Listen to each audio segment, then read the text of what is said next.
여러분 이런 얘기들 아마 많이들 들으시거나 나누셨을 겁니다. 인생은 타이밍이다라는 얘기입니다. 인생에서 타이밍이 참 중요합니다. 인생에서 타이밍이 중요하다는 말은 아마 이런 의미들로 서로 나누는 것 같습니다. 내 능력도 중요하긴 하지만 그 내 능력이 적절한 때를 만나야 빛이 난다라고 하는 그런 의미입니다. 물론 어떤 여행을 바라는 마음으로 내가 그런 기회가 오기만을 기다려야지 그런 마음은 바람직하지 못하지만 분명히 내 능력만으로 되는 것은 아니로구나라고 하는 생각은 적절하게 맞는 생각입니다. 우리 성도들에게 있어서는 이 타이밍이라고 하는 것을 생각할 때에 이제 두 가지가 아주 중요한 요소입니다. 하나는 우리 성도들은 하나님의 타이밍을 기다리는 것입니다. 모든 때와 시간을 주관하시는 분이 하나님이시기 때문에 하나님의 때를 기다리는 것이 필요합니다. 하나님의 때가 되어야 내가 나의 능력 또 나의 달란트 등이 다 쓰임을 받을 수 있기 때문입니다. 또 두 번째로 우리가 생각할 것은 하나님의 타이밍을 해석하는 것이 또 반드시 필요합니다. 하나님께서 우리에게 어떤 적절한 타이밍을 주셨는데 우리가 그 타이밍을 깨닫지 못하면 하나님께서 지금 이 시기가 이런 때로 주셨구나 라고 바르게 해석을 하지 못하면 이제 곤란하다는 얘기입니다.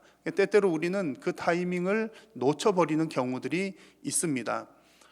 때에 따라서 아주 눈에 띄게 좋은 타이밍은 쉽게 잡을 수 있을지도 모르겠습니다. 누가 봐도 지금은 이런 타이밍이로구나 라고 분명한 때도 있습니다만 때로는 위기의 상황과 같은 때에서 또 하나님께서 주시는 어떤 뜻과 또 하나님 원하시는 그 타이밍이 있는데 그것을 발견하기는 쉽지가 않습니다. 왜냐하면 어려운 시절에는 우리가 그 어려움을 헤쳐나가는 데에만 해도 아주 힘겹게 그 일들을 감당하기 때문에 그렇습니다.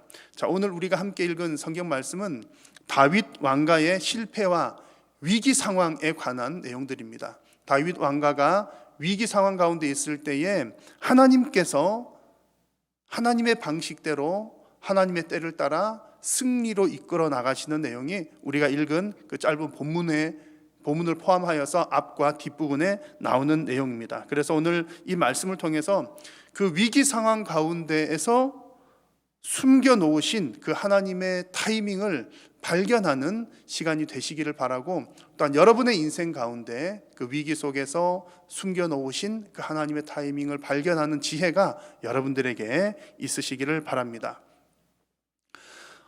위기는 항상 인간의 범죄로 인해서 시작을 합니다. 그리고 그 위기는 또 다른 위기를 낳기도 합니다. 이 땅에 위기가 생긴 것의 첫 기원을 찾으려면 아담과 하와 시절로 돌아갈 수가 있을 것입니다. 아담과 하와의 범죄로 인해서 이 창조 세계의 질서가 깨어지는 위기가 발생했습니다.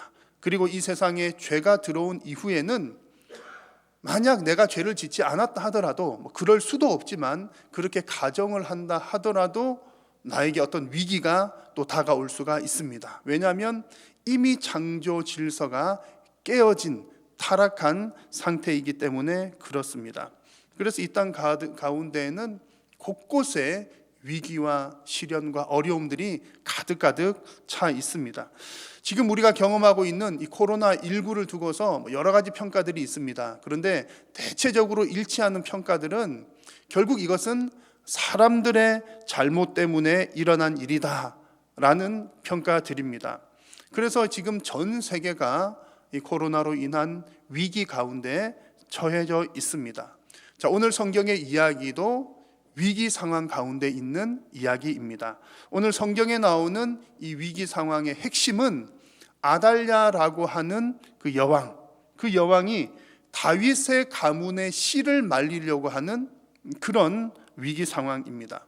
이 아달랴 여왕에 대한 여러분 조금 족보가 여러 이름들이 나와서 혼란스러울지도 모르겠습니다만 이 아달랴라고 하는 이름을 잘 기억을 해 두시면 좋겠습니다. 이 아달랴 여왕은 북이스라엘의 악하기로 유명한 아합 왕과 이세벨 왕비의 딸입니다. 그래서 이 아달랴라고 하는 여왕은 우상 숭배가 가득한 가정에서 자라났죠. 자라났고 이제 남유다와 결혼 동맹 정책 때문에 남유다 여호람 왕에게로 시집을 온 사람입니다. 그리고 와서 아들을 낳았는데 그 아들이 아하시야 왕이었습니다. 그래서 이 아달랴 여왕은 뭐 당연한 얘기입니다만 우상 가득한 집에서 그렇게 익숙한 상태에서 왔기 때문에 남유다로 시집을 와서 그 우상을 다 퍼뜨리는 겁니다. 특히 그 아들에게, 엄마가 아들에게 늘 가까이 하면서 뭘 가르치겠습니까? 우상을 가르치는 거죠. 그래서 역대하 22장 3절 말씀 보니까 그 아하시야 왕도 그 엄마의 영향으로 우상에 빠지고 악을 행하게 되었더라, 그런 내용입니다. 지금 이것은 유다 왕국의 얘기고요. 하나님께서 이스라엘 왕국의 그 아합의 죄를 심판을 하시는 장면이 또 겹쳐서 진행이 됩니다. 그래서 하나님께서는 예후라고 하는 사람을 통해서 아합이 워낙 우상 숭배를 많이 하니까 그 집안을 이제 벌을 내리시는데, 심판을 하시는데, 그 심판 가운데에 남유다의 왕인 아하시야 왕도 포함이 되었습니다. 그래서 아하시야 왕도 죽임을 당했습니다. 자, 결국 이렇게 해서 지금 아합 가문이 몰락한 것, 또 이 아하시야 왕도 죽임을 당했던 것은 결국에는 그들의 죄 때문입니다. 죄로 인해서 오게 된 위기 상황인 거죠. 그런데 이런 위기 같은 경우에 우리의 연약함과 죄 때문에 온 이런 위기들은 속히 깨닫고 받아들이고 회개하면 새로운 길이 열립니다. 하나님께서는 받아주시고 용서해 주시고 새로운 길을 열어주시는데, 그렇지 않으면 인간의 죄로 인한 위기는 또 다른 위기들을 낳게 됩니다. 그래서 지금 이 아달랴의 여왕이 바로 그런 경우입니다. 자기 아들 아하시야 왕이 죽었습니다. 그러면 우리가 우상 숭배를 해서 그렇구나라고 깨달았으면 살 길이 열렸을 텐데, 그렇게 회개를 하기는커녕 이 아달랴 여왕은 이참에 다윗의 왕족들의 씨를 모조리 말려야 되겠다, 이렇게 결단을 하고 시행을 합니다. 다윗의 가문을 완전히 뿌리 뽑겠다는 얘기죠. 그리고 다윗의 가문은 완전히 뿌리 뽑고 자기 자신 아합의 그 뿌리를 여기 심어두겠다라고 하는 그런 의도입니다. 그래서 지금 이 상황의 위기는 하나님 나라에 찾아온 위기다라고 볼 수가 있습니다. 왜냐하면 이 다윗 왕조는 하나님께서 세우신 언약의 왕조입니다. 하나님께서 다윗의 그 계보를 지켜주시겠다, 그리고 그것을 통해서 메시아를 보내시겠다는 약속을 하시고 계획을 가지시고 진행을 나가고 하고 계셨습니다.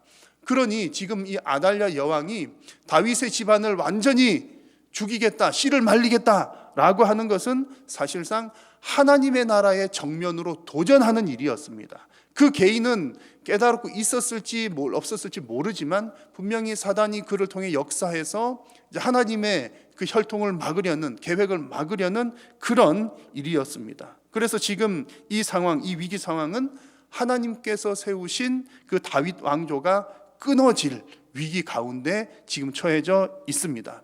자, 그런데 성경의 수많은 역사들을 살펴보면 하나님께서는 이런 위기의 순간마다 하나님의 사람들을 준비해 두셨습니다. 하나님은 지금 오늘 본문의 상황인 우상이 만연한 그 아하시야 왕 시대, 아합의 시대에도 경건한 하나님의 백성들을 준비를 해 두셨습니다. 다윗의 혈통이 끊어질 그런 위기의 때에 하나님께서는 여호야다라고 하는 제사장과 그의 아내 여호사브앗을 준비를 해 두었습니다. 그래서 이 아하시야 왕의 그 왕자들, 그 다윗의 그 씨들이 다 죽임을 당하는 그때에 여호사브앗은 요아스라고 하는 왕의 아들, 왕자를 숨깁니다. 자, 여호사브앗이 다윗 왕조의 혈통을 숨기는데, 이 여호사브앗은 누구냐 하면 여호람 왕의 딸이고 아하시야 왕의 누이이며 또 제사장 여호야다의 아내입니다. 오늘 이 11절 말씀에서는 이제 그렇게 표현이 되어 있습니다. 그런데 이 구절을 가만히 보면 여호람 왕의 딸이라고 한다면 지금 주로 이름이 계속 등장하는 악한 여왕인 아달랴 여왕의 딸이기도 할 텐데, 아달랴의 딸이라는 내용은 나오지를 않습니다. 왜 그러냐 하면 하나님께서 뭔가를 이 구절을 통해서 드러내고자 하는 그런 의도가 있기 때문에 그렇습니다. 여호람 왕의 딸이기는 한데 아달랴 여왕의 딸은 아니라고 하는 말은 여호람의 또 다른 아내의 딸이라고 하는 것을 우리에게 보여주는 것이죠. 그 말은 이 여호사밧은 아달랴의 우상 숭배로부터는 보호가 된 그런 경건한 모양으로 자란 사람이다라고 하는 것을 우리에게 보여주는 겁니다. 그리고 이 여호야다의 아내는 여호사밧의 남편은 여호야다 제사장이라고 했는데 뒤에 쭉 나오는 내용들을 살펴보면 이 여호야다 제사장은 아주 경건한 하나님의 사람입니다. 그러니까 지금 이 요아스 왕자를 숨긴 여호사밧 그리고 그의 남편 여호야다, 이 사람들은 아주 경건한 하나님의 사람들이고 하나님께서 이 위기의 시대를 위해서 준비해 놓으신 일꾼들이었다는 얘기입니다. 자, 여러분, 이 성경의 이야기를 가만히 보니까 우리가 지금 겪고 있는 이 상황 가운데에서도 정말 우리도 이런 경험을 하고 있구나라는 것을 느낄 수가 있습니다. 올해 초에 코로나가 발생하면서 이 대면 예배가 어려워졌습니다. 그렇게 어려워졌을 때에 정말 우리 모두에게 참 심각한, 소위 말해서 멘붕이 왔었습니다. 아니, 평생 하던 예배, 목숨보다 소중하게 생각했던 우리 함께 모여서 드리는 예배를 못하게 되다니. 그래서 그 상황이 대단히 어렵고 힘든, 염려가 되는 상황이었지만 또 다른 한편으로는 그런 상황이 왔을 때에 정말 대단히 감사한 마음도 동시에 들었습니다. 왜냐하면 우리 교회가 바로 그 타이밍에 아주 화질 좋은 온라인 예배를 드릴 수 있는 환경이 준비가 되었기 때문입니다. 코로나가 올 것을, 또 혹은 우리가 온라인으로 예배를 해야 되는 상황이 될 것은 전혀 예측하지 못했지만 하나님의 은혜로, 하나님의 준비하심으로, 또 하나님께서 또 세우신 귀한 또 능력 있는 그 일꾼들을 통해서 이 일들을 준비하신 것입니다. 여러분, 지금 우리가 어려운 시기를 지나고 있지만 아마 여러분들께서도 이런 경험들을 지금 많이 하고 계실 것입니다. 순간순간마다 하나님께서 준비해 놓으신 은혜들을 우리가 발견을 하는 거죠. 아, 하나님께서 이것도 준비해 놓으셨구나, 이때를 위해서 준비를 해 놓으셨구나 하는 것을 경험하며 감탄하기도 합니다. 여러분, 하나님은 이렇게 준비하시는 하나님이십니다. 위기의 때를 항상 준비하셔서 하나님의 일을 이루어 나가시는 분입니다. 여러분, 하나님께서 이런 분이시라면 하나님의 백성들도 역시 준비하는 인생이 되어야 할 줄로 믿습니다. 우리가 위기의 순간에 어렵다고 가만히 있을 것이 아니라 지금도 우리가 해야 될 일은 하나님의 일을 위한 준비, 하나님의 역사를 위한 준비라는 얘기입니다. 어제 교역자 회의를 하면서 어느 한 교육 부서의 이야기들을 함께 나누게 되었습니다. 여러 선생님들이 이제 어느 부서에서 선생님들이 의견을 내는 것이, 지금 이제 아이들 함께 모여서 이렇게 예배를 하지 못하고 있지만 언젠가 또 아이들을 다시 만날 거고 또 반드시 우리가 만나서 예배를 해야 될 텐데, 그렇다면 지금 우리가 아이들을 만날 준비를 해야 되지 않겠습니까? 라는 의견들을 우리 여러 선생님들이 냈다는 내용입니다. 정말 맞는 얘기죠. 이렇게 기업을 운영하거나 또 개인 비즈니스를 하시는 분들 중에서도 이제 그렇게 준비를 하시는 분들이 많은 것을 봅니다. 지금은 사람이 모이지 못해서 아무것도 못하고 있지만 잠시 후에 다시 모일 때를 대비해서 지금 완벽하게 준비를 해 놓고 있다라고 하는 그런 기업가들이 꽤 많이 있는 것을 봅니다. 여러분, 위기의 순간을 위해서 일꾼을 준비해 놓으신 그 하나님을 여러분 경험하시면서 지금 우리가 겪는 이 위기의 시기에도 정말 우리가 그저 가만히 있는 것이 아니라 하나님의 사역을 준비하는 여러분들이 다 되실 수 있기를 바랍니다. 또한 하나님의 사역을, 하나님의 사람을 또한 준비하는 우리 한일교회가 될 수 있기를 소망합니다. 여러분, 지금 위기의 순간이 우리가 하나님의 준비하심을 경험하고 또한 하나님의 사역을 준비하는 최적의 타이밍인 줄로 믿습니다.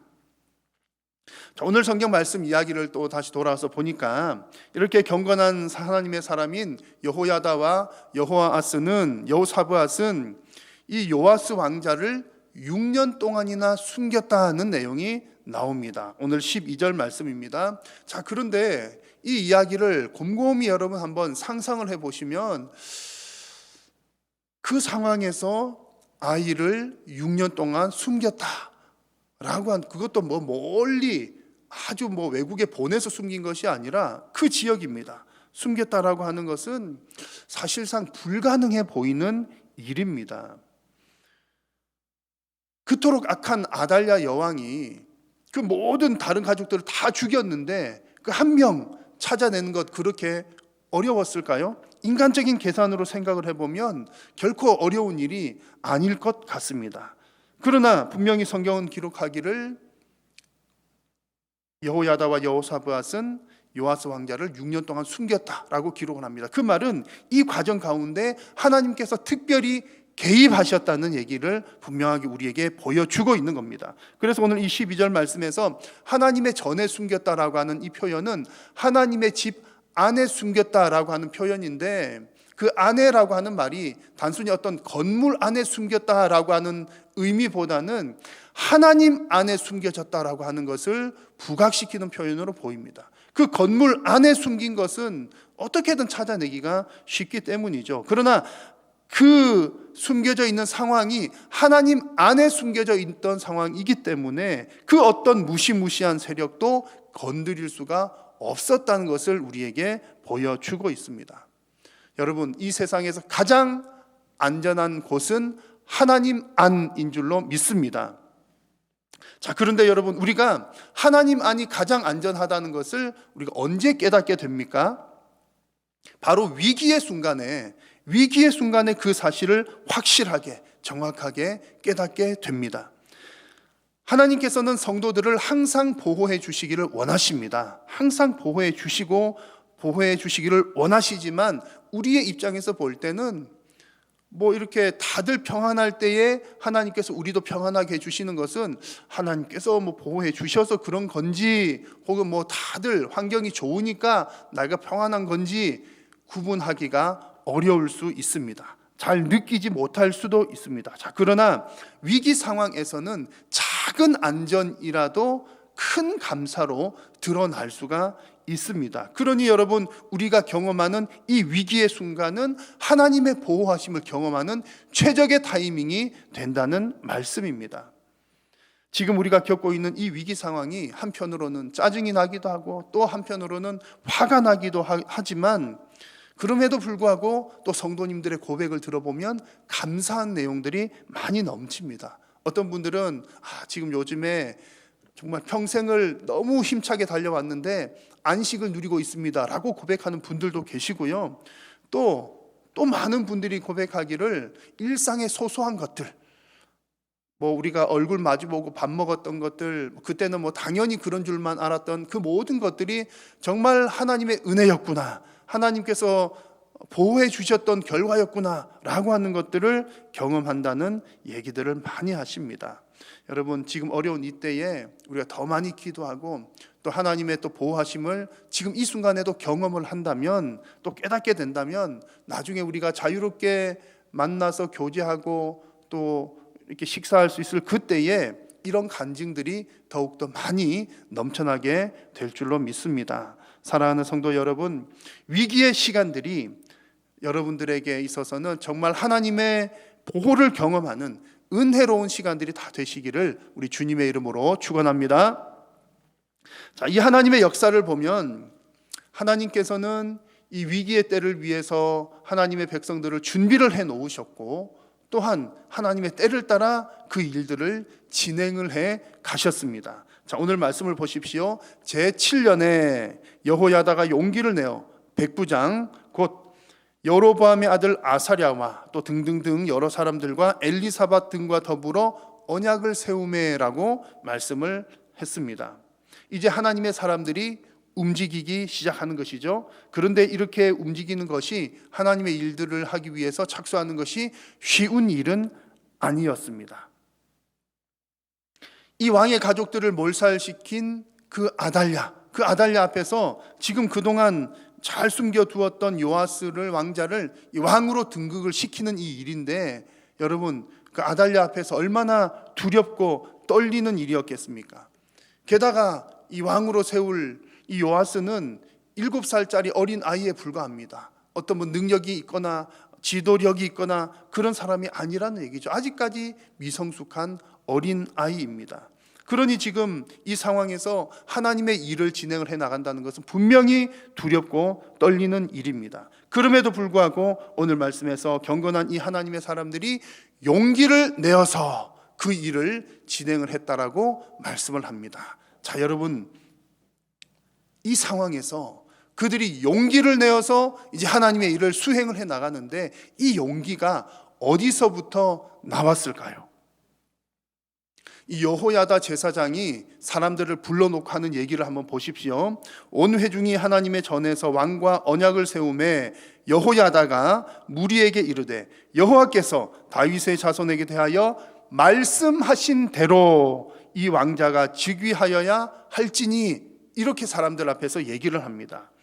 지금 하나님의 일을 진행하고 있는 이 여호야다 제사장은 다윗의 자손에 대한 하나님의 약속을 분명하게 알고 있습니다.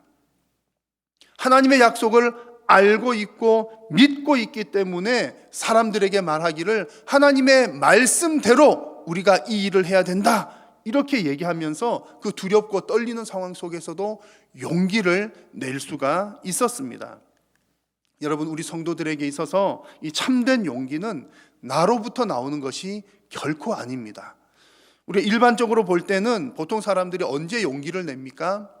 자기가 자신감이 넘칠 때 용기를 냅니다. 내 신념이 확실할수록 더 큰 용기가 생겨나기도 합니다. 자, 그런데 여러분, 내 자신감, 나의 신념, 그것 자체가 연약하고 완전하지를 않습니다. 내 신념 자체가 잘 흔들리게 됩니다. 그래서 때로는 우리 성도들도 내 신념으로 이렇게 용기를 내어서 선한 일, 착한 일, 어떤 것을 하는 경우들도 있지만, 근본적으로 우리 성도들이 내는 우리 성도들의 용기의 원천은 완벽하고 변함없는 하나님의 말씀입니다. 하나님께서 그렇게 말씀하셨기 때문에 그 말씀을 내가 알고 믿고 있기 때문에 우리는 용기를 낼 수가 있는 겁니다. 내가 용기를 내는 것이 아니라 하나님의 말씀이 그러하기 때문에 용기가 저절로 생겨나는 것이죠. 지난 주중에 여러분들에게 보내드린 성경 구절입니다. 그의 노염은 잠깐이요 그의 은총은 평생이로다. 저녁에는 울음이 깃들일지라도 아침에는 기쁨이 오리로다. 아멘. 하나님께서는 분명히 죄에 대해서는 심판하시지만 하나님의 백성들에게는 은혜 베풀기를 원하신다는 하나님의 마음이요 또한 하나님의 약속입니다. 아침이 오면 반드시 기쁨이 올 것이다. 나의 죄로 인한 나의 노여움은 잠깐이지만 너를 향한 은총은 평생이다. 이것이 하나님의 약속입니다. 이런 하나님의 말씀을 보면 우리가 용기가 생겨나는 겁니다. 나 자신을 보면 용기가 결코 생겨나지 않지만 나 같은 죄인, 나같이 못난 사람, 내가 뭘 할 수 있겠어. 그러나 하나님의 이 약속을 보면 그래, 하나님께서 은혜 주신다고 했어, 힘 주신다고 했어, 기쁨 주신다고 했어. 그것을 보면 우리가 용기를 낼 수가 있는 것입니다.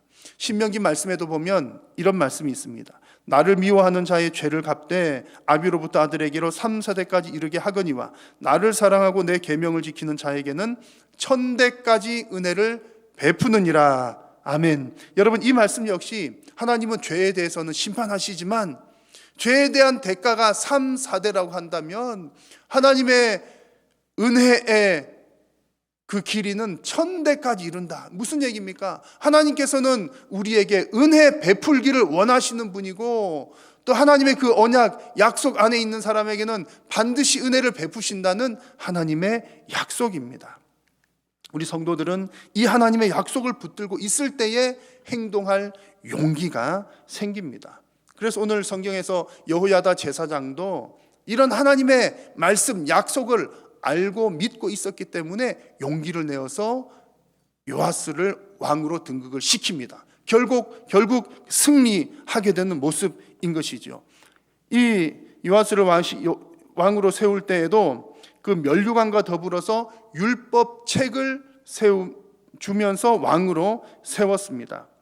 이 아달랴 여왕으로 인해서 하나님의 약속의 혈통인 이 다윗 가문이 몰락할 만한 그 위기의 순간에 처했지만 결국에는 하나님께서 하나님의 그 말씀 위에 하나님의 나라를 지켜 나가셨습니다. 결국에는 하나님께서 승리하시는 장면입니다. 여러분, 지금도 하나님의 역사는 진행하는 가운데 있습니다.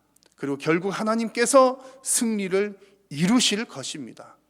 하나님은 이미 승리하셨고 그 승리를 완성하실 것입니다. 자, 그런데 지금 우리가 서 있는 타이밍이 어디입니까? 우리가 지금 있는 시점은 위기의 타이밍입니다. 이미 완성된 법적인 승리와 또 앞으로의 완성, 그 사이에 있는 늘 위기가 오고 가는 그 타이밍 가운데 있습니다. 여러분, 이럴 때에 우리에게 중요한 것은 이 하나님의 타이밍을 해석하는 것입니다. 이 위기의 순간을 여러분 어떻게 해석해야 되겠습니까? 여러분, 이 위기의 순간을 하나님의 사역을 준비하는 그 타이밍으로 해석하시기를 바랍니다. 이 위기의 순간을 하나님의 보호하심을 경험하는 타이밍으로 해석하시기를 바랍니다. 그리고 이 위기의 순간을 하나님의 승리를 기대하고 하나님의 승리를 바라보는 타이밍으로 해석하는 그런 믿음이 여러분 모두에게 있으시기를 축원합니다. 우리에게 하나님의 타이밍에 대한 이런 해석과 믿음이 있으면 우리 인생에서 만난 그 어떤 위기의 순간에서도 우리는 결코 앉아서 낙심하며 울고 있지 않습니다. 왜냐하면 그 시간도 오직 승리를 위해서 승리를 바라보며 기쁨으로 달릴 시간인 것을 우리는 알기 때문입니다. 여러분, 이미 승리하신 우리 주 예수 그리스도의 은혜가 여러분의 삶과 인생 가운데 충만하시기를 우리 주님의 이름으로 축원합니다. 기도하겠습니다. 살아계신 우리 하나님, 은혜를 감사합니다. 연약하고 부족한 저희들 하나님의 역사 가운데 부르시고 하나님의 뜻대로 인도하여 주시니 감사합니다. 살아계신 하나님, 우리가 어려운 위기의 순간도 그 하나님의 타이밍을 잘 해석하는 영적인 안목을 주시어서 그 어떤 위기의 순간에도 하나님의 사역을 준비하게 하시고 하나님의 보호를 경험하게 하시며 그 하나님의 승리를 기대하고 바라보는 그런 믿음으로 살아가게 하여 주옵소서. 예수님의 이름으로 기도드립니다. 아멘.